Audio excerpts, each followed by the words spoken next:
Hello everyone. कैसे हो आप लोग? तो काफ़ी मज़ा आ रहा होगा शायद इस बैकएंड के सीरीज़ में। नहीं आ रहा तो कमेंट में बता दिया करो। और आज हम जो देखेंगे वो काफ़ी काफ़ी ज़्यादा इम्पोर्टेंट होने वाला है, जो कि है जावास्क्रिप्ट की V8 इंजन। जिसको किसने बनाया था, हम आज पढ़ेंगे V8 इंजन के बारे में, जिसको बनाया था हमारे गूगल भाई साहब ने। गूगल भाई साहब एक गूगल कंपनी है, ठीक है? भाई साहब मत समझ लेना इसको आप। और इस चीज़ में घुसने से पहले, इस चीज़ में इंटर करने से पहले इस टॉपिक में हमने कल कुछ देखा था। क्या देखा था? अगर आप रेगुलर हो इस सीरीज़ में तो आपको पता होंगी चीज़ें कि हमने देखा था कल नोड.जेएस की आर्किटेक्चर। ठीक है, आर्किटेक्चर हमने काफ़ी अच्छे से डिस्क्राइब किया था और शायद आप लोगों को समझ आई होंगी। सबसे पहली चीज़ जो इसमें था हमारे पास वो था कॉल स्टैक। नहीं, फर्स्ट चीज़ हमारे पास है, इसको क्या बोलते हैं? V8 engine, first part. Second part हमारे पास क्या था? libuv। ठीक है, ये दोनों की कॉम्बिनेशन को हम नोड.जेएस की आर्किटेक्चर बोलते हैं। V8 इंजन में हमारे पास तीन चीज़ थी: call stack, memory heap and garbage collector. समझ आई चीज़ें? अब हम देखते हैं। अब चलो मैं थोड़ा सा एक डायग्रामेटिक रिप्रेजेंटेशन बनाऊं। अगर छोटा सा एज मैं इस इमेज को अगर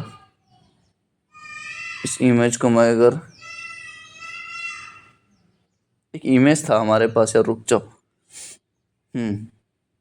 इस इमेज को अगर मैं डुप्लीकेट कर पाऊँ, जस्ट अ सेकेंड।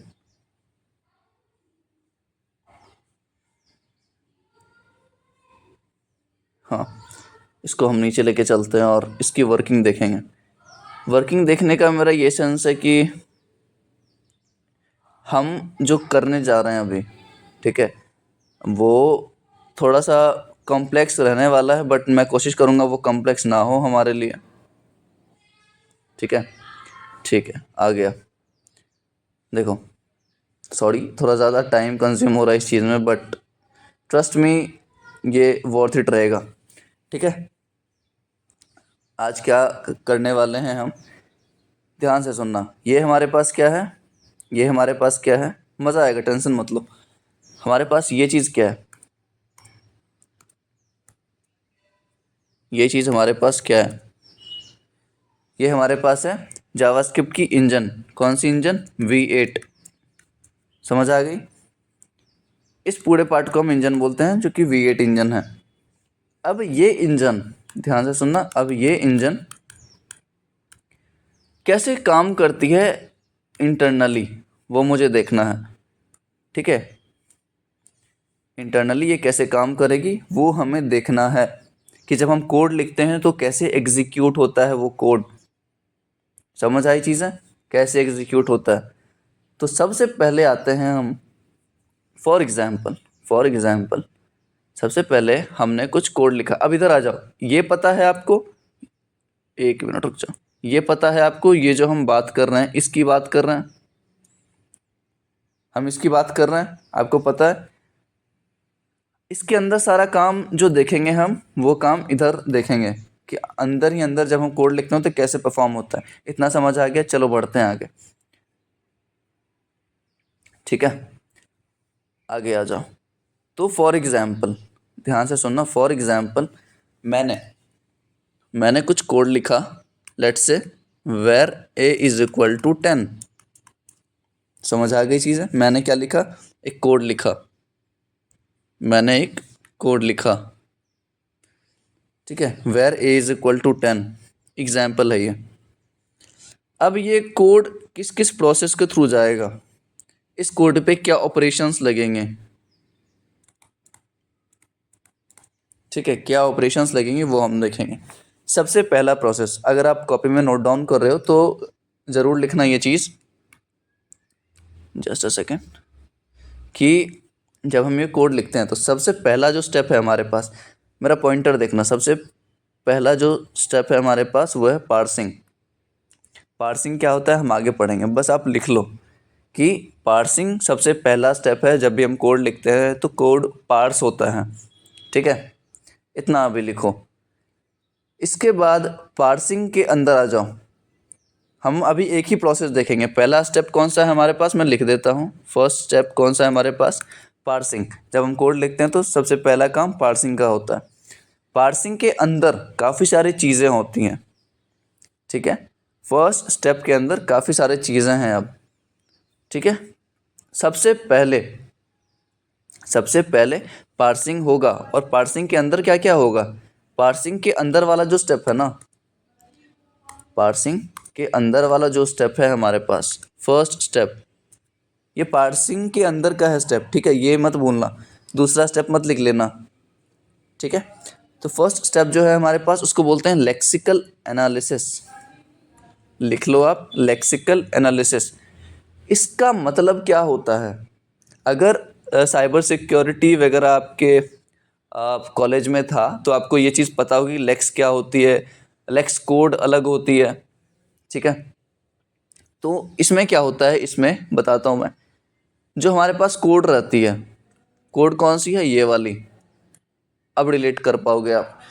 ये वाली जो कोड है ना, इसको टोकन्स में डिवाइड किया जाएगा। कोड इज कन्वर्टेड, लिखते जाओ आप भी, code is converted into tokens. समझ आई चीज़ें, मैं क्या बोल रहा हूँ। Code is converted into token. Token में कैसे कन्वर्ट होगा, कैसे कन्वर्ट होगा। आप ये लाइन लिख लिए, अब मैं चलो मिटाता हूँ इस चीज़ को, ठीक है। आपने वो लाइन लिख ली। अब ये जो कोड है लेक्सिकल एनालिसिस में, इस कोड का क्या काम होगा, ध्यान से देखना। ये जो कोड है ना, मैं अभी कुछ बनाऊंगा, ठीक है। ध्यान से देखते जाना, ठीक है। ये मान के चलो मेरा फर्स्ट टोकन है, ये मान के चलो मेरा फर्स्ट टोकन है।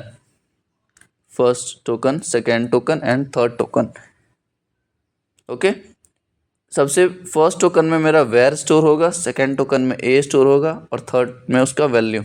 समझ आई चीज़ें, मतलब हम कोड को डिवाइड कर रहे हैं, ठीक है। कोड को डिवाइड कर रहे हैं, इसको क्या बोलेंगे हम, टोकन्स में कन्वर्ट कर रहे हैं। समझ आई। तो इस प्रोसेस को हम क्या बोलेंगे भाई, इस प्रोसेस को हम क्या बोल सकते हैं, टोकनाइजेशन, राइट। अरे यार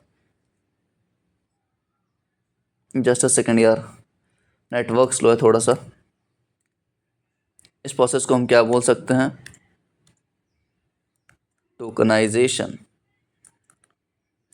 ये प्रोसेस का नाम लिख लो आप, ठीक है। इसको क्या बोलेंगे, टोकनाइजेशन। मतलब लेक्सिकल एनालिसिस में क्या होगा, जो भी हम कोड लिखेंगे वो टोकन्स में कन्वर्ट होंगे, पार्ट बाय पार्ट। मतलब अगर आप ये समझो कि जैसे मैंने यहाँ लिखा where a is equal to 10, तो इसका डिवीज़न होगा, जितने भी चीज़ इसमें होंगी उसका डिवीज़न होगा प्रॉपरली, एंड डिवीज़न के हिसाब से वो टोकन्स में कन्वर्ट होंगे, ठीक है। इस प्रोसेस का नाम क्या है, टोकनाइजेशन।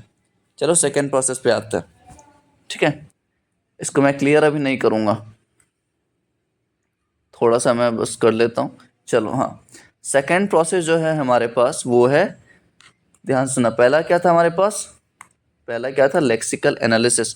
सेकेंड क्या है step, syntax analysis. Syntax analysis, ध्यान से सुनना। जब भी आप गलत कोड लिखते हो जिसमें कि सिंटेक्स प्रॉब्लम है, तो वीएस कोड या कोई भी एडिटर आपको ये एरर ज़रूर देगा कि सिंटेक्स एरर है भाई आपके कोड में, ठीक है। लेकिन आज हम रियलिटी में देखेंगे कि सिंटेक्स एरर होती कैसे है, होती कैसे है और कैसे सारा चीज़ उसके पीछे का काम, ठीक है। तो सिंटेक्स एनालिसिस का मतलब मैं समझाता हूँ अभी, यहाँ पे समझ लो इसका मतलब। सिंटेक्स एनालिसिस का मतलब, जो मैंने कोड लिखा था, चलो इसको मैं बैक करता हूँ। जो मैंने ये कोड लिखा था, ठीक है, ये जो मेरा यहाँ पे कोड था, देख लेना ऊपर करके आप। ये जो कोड लिखा था, सबसे पहला स्टेप में क्या हुआ, ये टोकन्स में कन्वर्ट हुआ, ठीक है। ये यहाँ टोकन्स में कन्वर्ट हो गया। टोकन्स में कन्वर्ट होने के बाद उसका क्या होगा, वो कन्वर्ट होगा एक एएसटी में। ध्यान से सुनना, वो कन्वर्ट होगा एक एएसटी में।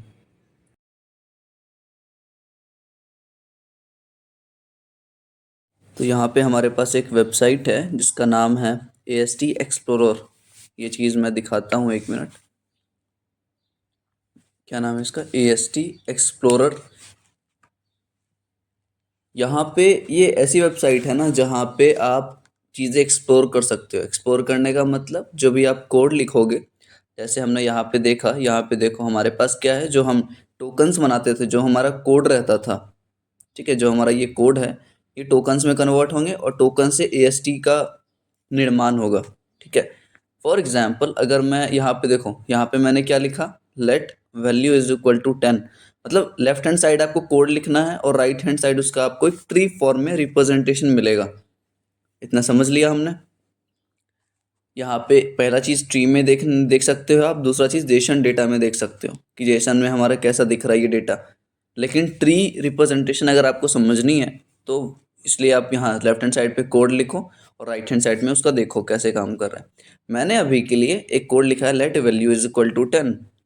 तो काम के हिसाब से क्या होगा, ये जो हमारा कोड है ये पहले टोकन्स में कन्वर्ट होंगे। लेट पहला टोकन होगा हमारे लिए, जैसा हमने ऑलरेडी देख रखा है, वैल्यू जो होगा सेकेंड टोकन, और इसका जो वैल्यू है 10 वो थर्ड टोकन होगा।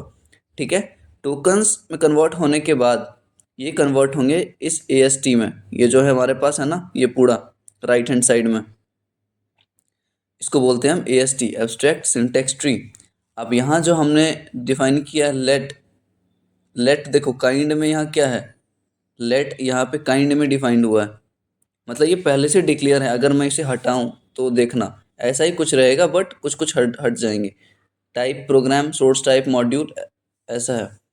ठीक है। जब मैं वापस लिखूंगा, अब देखो यहाँ पे सोर्स टाइप मॉड्यूल ही है। बॉडी में बस देखो, बॉडी में हम मेरा मेन कंटेंट आता है, आपको ही पता है।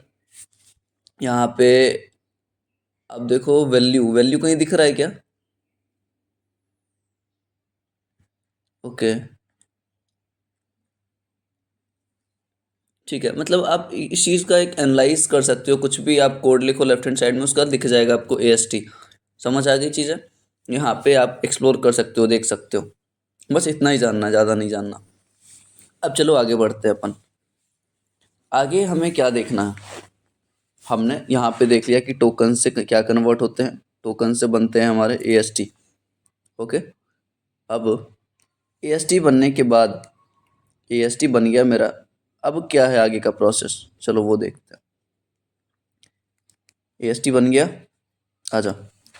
अब देखो एब्स्ट्रैक्ट सिंटेक्स ट्री बनने के बाद क्या होता है, एक इंटरप्रेटर है हमारे पास, ये थर्ड स्टेप है, ये हमारे पास थर्ड स्टेप है। ठीक है।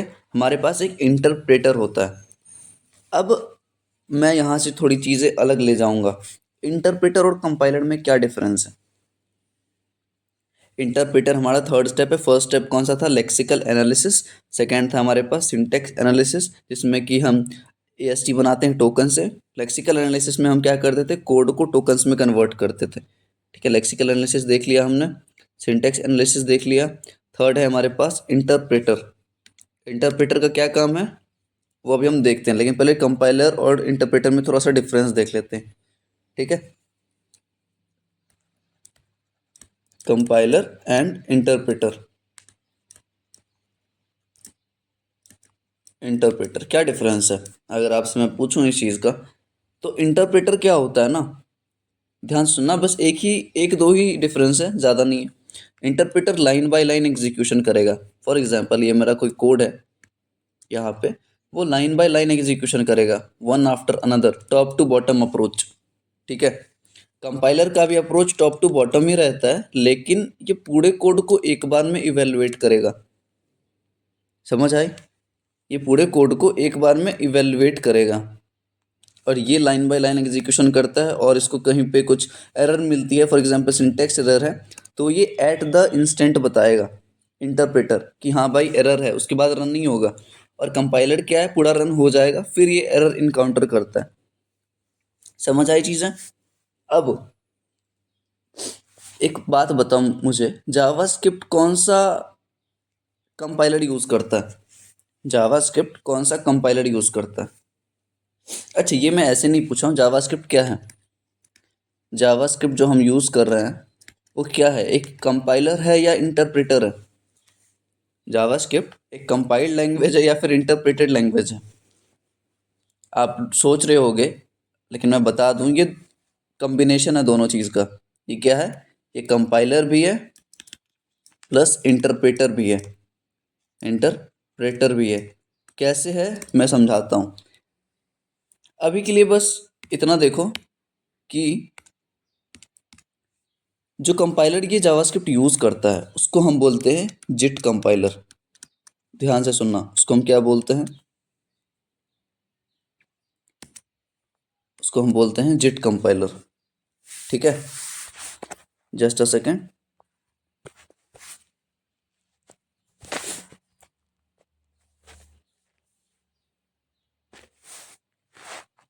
मेरा नेटवर्क गायब हो गया यार, 1 मिनट रुक जाना।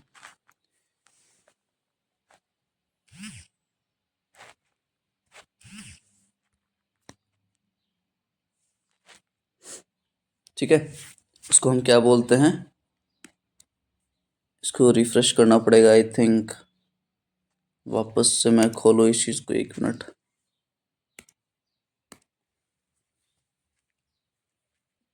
ठीक है, इतना समझ आ गया हमारा जो स्टेप था। Lexical analysis, syntax analysis, third step interpreter. Interpreter क्या करता है अभी देखते हैं। लेकिन इंटरप्रेटर और कंपाइलर में आपको डिफरेंस पता चल गया कि कंपाइलर क्या करता है, वन टाइम एग्जीक्यूशन करता है, फिर एरर को खोजता है वो। लेकिन इंटरप्रेटर लाइन बाय लाइन को मतलब एग्जीक्यूट करेगा कोड का। एंड अगर आप उसको कोई भी एरर मिलती है बीच में और तो वो डायरेक्ट एरर शो करेगा। इतना समझ आ गया। मैं ये बता रहा था कि जावास्क्रिप्ट एक कंपाइल्ड लैंग्वेज भी है, एक इंटरप्रेटेड लैंग्वेज भी है। और जो कंपाइलर ये इनबिल्ट यूज़ करती है ना, उसका नाम है जिट कंपाइलर। जिट कंपाइलर, इसको आप लिख लो, बहुत ही इंपॉर्टेंट है जिट कंपाइलर। जिट का फुल फॉर्म क्या है भाई? जिट का फुल फॉर्म है just in time. Just in time, समझ आई? जस्ट इन टाइम, इसके बारे में आप पढ़ सकते हो। ठीक है, मैं खोल के अगर दिखाऊं 1 मिनट में। जिट कंपाइलर, देखो जस्ट इन टाइम कंपाइलर है। ज़्यादा नहीं देखना, बस पता होनी चाहिए ये चीज़ें। Essential part of JRE, Java run time environment, it is responsible for like performance optimization. ये जावा का बता रहा है, लेकिन ये जावास्क्रिप्ट में भी काम आता है। ठीक है, तो आप देख लेना, सही चीज़ सही है। JavaScript just in time compiler stand for meanwhile unlike when a compiled language such as C where the compilation is done ahead of time. ऐसा ही कुछ है, देख लेना। ठीक है, अपन पूरा नहीं डिस्कस करेंगे। तो जिट कंपाइलर ये यूज़ करता है कंपाइलेशन प्रोसेस के लिए, कौन? जावास्क्रिप्ट। इंटरप्रेटर यहाँ यूज़ करेगा, अभी जो मैं डिस्कस करूँगा ना वहाँ ये इंटरप्रेटर यूज़ करेगा। चलो आगे बढ़ते हैं, इतना समझ आ गया। तो अब चलो थोड़ा सा मैं क्लियर आउट कर लेता हूँ अपना स्क्रीन। यहाँ पे कंपाइलर और इंटरप्रेटर में आपको डिफरेंस पता चल गई होंगी। एंड जो हम कंपाइलर जावास्क्रिप्ट में जो यूज़ करते हैं उसका क्या नाम है? JIT compiler. And what is its full form? उसका फुल फॉर्म है just in time compiler. Interpreter line by line execution करता है सारा कोड का हमारा। ठीक है, सारा चीज़ हमें समझ आ गया। अब चलो आगे बढ़ते हैं। तो हमने अभी तक 3 स्टेप्स देखे हैं। ठीक है, यहाँ से वापस मैं थोड़ा सा लेफ़्ट करूँ। सबसे पहला स्टेप मेरे पास कौन सा है? सबसे फर्स्ट स्टेप जो हमारे पास है कौन सा? Lexical analysis. सबसे पहला हमारे पास कौन सा है? Lexical analysis. ठीक है, सेकंड कौन सा है हमारे पास? Syntax analysis. ध्यान से सुनते जाना। थर्ड कौन सा है हमारे पास? इंटरप्रेटर। फर्स्ट में क्या हुआ था? टोकन्स में कन्वर्ट हुआ था हमारा कोड। ठीक है, कन्वर्टेड टू टोकन्स। सेकंड में क्या हुआ? सेकंड में AST में कन्वर्ट हुआ था, याद है? Abstract syntax tree. थर्ड में क्या हो रहा है? इंटरप्रेटर आ रहा है अब काम में बीच में। ठीक है, इंटरप्रेटर क्या बोलेगा ना, मैं चीज़ों को इंटरप्रेट करूँगा। चलो मैं इस चीज़ को ऐसे डिनोट करता हूँ। ठीक है, ताकि आपको फ्लो पता चलते रहे और कन्फ्यूज़न ना हो। ठीक है, अब क्या आएगा, अब बीच में हमारे पास क्या आया, इंटरप्रेटर। अब जावास्क्रिप्ट, मैंने क्या बोला, जावास्क्रिप्ट एक कंपाइल्ड लैंग्वेज भी है, एक इंटरप्रेटेड लैंग्वेज भी है। कंपाइलर का नाम तो मैं बता दिया, कंपाइलर का नाम जो था, पहले मैं यहाँ पे इंटरप्रेटर लिख देता हूँ, इंटरप्रेटर। ठीक है, थर्ड प्रोसेस इंटरप्रेटर का है। और जावास्क्रिप्ट मैंने कंपाइलर बताया था, कौन सा कंपाइलर, जिट कंपाइलर यूज़ करता है। अब एक इंटरप्रेटर होता है इसमें V8 इंजन के अंदर। इंटरप्रेटर का नाम है इग्निशन इंटरप्रेटर, इग्निशन इंटरप्रेटर। ठीक है, इग्निशन। और ये किसने लाया है, ये लाए हैं हमारे गूगल भाई साहब। अगेन गूगल बहुत अतरंगी नाम निकालता है इन सब चीज़ों के लिए, इंटरप्रेटर कंपाइलर का नाम। ठीक है, तो इंटरप्रेटर जो है उसका क्या नाम है यहाँ पे, इग्निशन इंटरप्रेटर। समझ आ गई चीज़ें, यहाँ तक हमने देख लिया। थर्ड स्टेप हमारा इंटरप्रेटर का है। अब फोर्थ स्टेप पे आता है। ठीक है, फोर्थ स्टेप क्या करेगा ना, जैसे मेरा AST बनाइए, फॉर एग्जांपल मैं यहाँ पे ड्रॉ करके दिखाता हूँ, एक मिनट, यहाँ पे मैं ड्रॉ करके दिखाता हूँ। ठीक है, मान लो ये मेरे पास AST है, मान लो ये मेरे पास एब्स्ट्रैक्ट सिंटैक्स ट्री है। ये कैसे बना था, ये मेरे पास कुछ कोड है, ये मेरे पास कुछ कोड है, ये कोड कन्वर्ट हुआ किस में, टोकन्स में। इतना समझ आया, टोकन्स किस में कन्वर्ट हुआ, AST में, AST बन गया। अब इंटरप्रेटर इसको लाइन बाय लाइन एग्जीक्यूट करेगा। समझ आया, इंटरप्रेटर इसको लाइन बाय लाइन बोलो, या इसको लेवल बोलते हैं। अगर आपने DSA पढ़ी है, डेटा स्ट्रक्चर, तो लेवल बाय लेवल एग्जीक्यूशन होता है, टॉप टू बॉटम। समझ आई। तो तीसरा प्रोसेस किसका, यहाँ पे इंटरप्रेटर ये सारा काम करेगा। इंटरप्रेटर का काम हो गया। कौन सा इंटरप्रेटर यूज़ आ रहा है, इग्निशन नाम है इसका, इग्निशन इंटरप्रेटर काम आ रहा है। ठीक है, ये समझ लिया हमने। अब इग्निशन इंटरप्रेटर का काम हो गया। अब जो ये कन्वर्ट करेगा इस चीज़ को, ये बाइट कोड में कन्वर्ट करेगा। AST बना, AST को ये कन्वर्ट करेगा बाइट कोड में। ये है हमारा फोर्थ स्टेप, ध्यान से देखते जाना। और हैंड राइटिंग मेरी थोड़ी सी ख़राब चल रही है इधर, तो उसको नज़रअंदाज करते आप लिखते जाना। ठीक है, तो AST हमारा किस में कन्वर्ट होगा, बाइट कोड में। यहाँ आप लेफ़्ट साइड देखते रहो, इधर इस साइड। ठीक है, तो इंटरप्रेटर का काम हो गया, इग्निशन इंटरप्रेटर नाम था उसका, बाइट कोड में कन्वर्ट हुआ। अब यहाँ से देखो, बाइट कोड में कन्वर्ट होने के बाद फाइनल एग्जीक्यूशन होता है हमारे कोड का। समझ आई, फाइनल एग्जीक्यूशन होता है हमारे कोड का। मैं थोड़ा सा इसको और अच्छे तरीके से लिख देता हूँ एक बार, और शायद आप लोगों को ये चीज़ समझ आ रही होंगी अच्छे से। बट कॉम्प्लेक्स मैं नहीं चाहता कि कॉम्प्लेक्स हो जाए, मैं चाहता हूँ जितना आराम से बताऊँ। और क्योंकि काफ़ी डेप्थ में चीज़ें हैं, ऐसा नहीं है मैं ऊपर ऊपर से पढ़ा के छोड़ सकता हूँ, नहीं। अब देखो इंटरप्रेटर का काम हो गया। ठीक है, मुझे लगता है रिफ़्रेश करना पड़ेगा एक बार, 1 मिनट वेट करना। तो काफ़ी देखो डेप्थ में जाना ज़रूरी है, क्योंकि हमें जब तक आर्किटेक्चर कैसे वर्क करती है वो समझ नहीं आता तो कोई फ़ायदा नहीं है पढ़ने का फिर। ठीक है, अभी हम ये पढ़ रहे हैं V8 के बारे में। तो first process lexical, second process syntax analysis, third interpreter का काम, चौथा किसका काम है, चौथा बाइट कोड आ गया। चौथा कौन सा है, बाइट कोड में कन्वर्ट हुआ। फिफ्थ कौन सा है, बाइट कोड के बाद फाइनल एग्जीक्यूशन, फाइनल एग्जीक्यूशन हो जाएगा हमारे कोड का। तो ये 5 स्टेप हैं। 5 स्टेप आप इस साइड में देखो, लेफ्ट हैंड साइड पे देख रहे हो, ये आप लिख लो कहीं पर, ये आप लिख लो कहीं पर। समझ आ गई चीज़ें। तो 5 स्टेप्स लिखो पहले आप। ये जो 5 स्टेप्स हैं, सबसे पहले हमारे पास ये है। ठीक है, लेक्सिकल एनालिसिस होगा, फिर हमारे पास सिंटैक्स एनालिसिस है, इंटरप्रेटर है, बाइट कोड है और फाइनल एग्जीक्यूशन है। अब यहाँ से गेम चेंज होगा। ध्यान से सुना, पहला ये 5 स्टेप्स लिखो, यहाँ से गेम चेंज है हमारे लिए। मैं पहले साइड क्लियर करता हूँ अपना। ठीक है, समझ आ गई चीज़ें। मैं इस चीज़ को क्लियर आउट करता हूँ पहले, और यहाँ से थोड़ा सा चेंज आएगा हमारे प्रोसेस में, और डेप्थ में समझना इस चीज़ को। अब क्या है ना, हमने जो 5 स्टेप्स देखे हैं, हमने कितने स्टेप्स देखे हैं? 5 स्टेप्स। ध्यान से सुनना, हमने 5 स्टेप्स देखे हैं, 5 प्रोसेस। जो किस में आ रहा है? ये किस प्रोसेस में आ रहा था? पार्सिंग में आ रहा था। ये आ रहा था भाई हमारे साथ पार्सिंग में। समझ आ गया? पार्सिंग में 5 स्टेप्स थे। अब ये जो प्रोसेस होता है ना, काफ़ी कॉम्प्लेक्स हो जाता है, काफ़ी कॉम्प्लेक्स हो जाता है।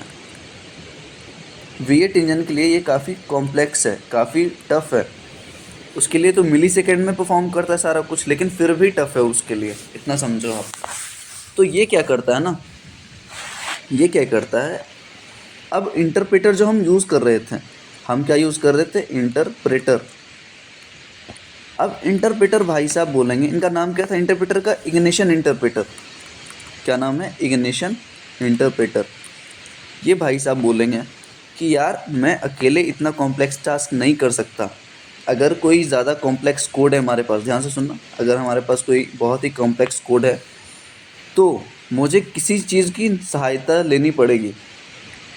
ठीक है, मुझे किसी चीज़ की नीड है, और वो दूसरी चीज़ क्या है? एक कंपाइलर है। मैंने बोला था ना, जावास्क्रिप्ट इंटरप्रेटर और कंपाइलर को यूज़ करेगी। अब समझ आएगा कैसे यूज़ करेगी।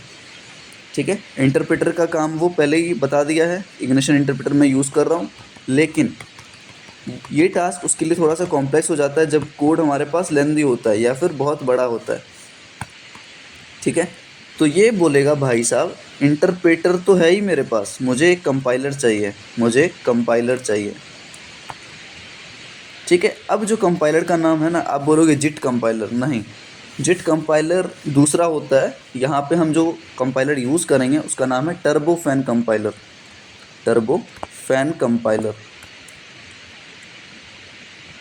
ठीक है, आप ये सब लिखते जाना कहीं, और बहुत डेप्थ नॉलेज है ये चीज़, और समझ आनी चाहिए। मेन चीज़ ये है हमारे पास। तो इंटरप्रेटर और कंपाइलर देख लिया हमने कैसे ऑप्टिमाइज़ करता है, और ये प्रोसेस जो होता है ना ऑप्टिमाइजेशन का होता है। अब ये चीज़ समझो, इसको मैं वापस से क्लियर करता हूँ, इस चीज़ में कंफ्यूज मत होना। इंटरप्रेटर कौन सा काम आता है? इग्निशन। और कंपाइलर कौन सा है हमारे पास? Turbofan compiler. इतना समझ आ गया? अब आ जाओ इस डायग्राम पे। डायग्राम जब हम देखेंगे अब समझ आएगा आपको, अब समझ आएगा। इंटरप्रेटर तक बात आ गई थी। 4th स्टेप हमारे पास कौन सा था? बाइट कोड वाली। और 5 कौन सा था हमारे पास? Final execution. लेकिन बाइट कोड में कन्वर्ट जब होता है तो वहाँ पे हमारे पास ऑप्टिमाइजेशन का कॉन्सेप्ट आता है। इस बीच में क्या होगा? ऑप्टिमाइजेशन। ध्यान से सुनना, ऑप्टिमाइजेशन। समझ आ गई चीज़ें?